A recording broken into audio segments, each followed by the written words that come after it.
Welcome to McPlum, simple solutions served daily. In this video, I will explain how to charge your BMW i4 at home. We will cover the easy methods to keep your electric vehicle powered up conveniently.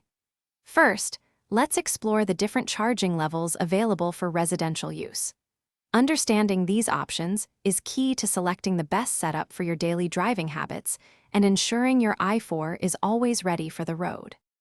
Level 1 charging is the simplest method, utilizing a standard 120-volt wall outlet, just like for your everyday appliances. While it is the slowest option, adding about 2 to 4 miles of range per hour, it is perfect for overnight charging or topping up your battery when you are not in a hurry. It requires no special installation, making it incredibly convenient. For significantly faster charging at home, Level 2 is your best bet. This method uses a 240-volt outlet, similar to what a clothes dryer or electric oven uses. With Level 2, your BMW i4 can gain 25 to 35 miles of range per hour, allowing a full charge in about 8 to 10 hours, depending on your battery state.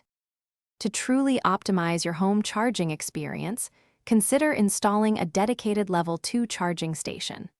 Always consult a certified electrician to ensure safe and proper installation, as this involves higher voltage. Additionally, take advantage of off-peak electricity rates, often available during nighttime hours, to significantly reduce your charging costs and maximize savings. Thanks for watching. Stay juicy and subscribe.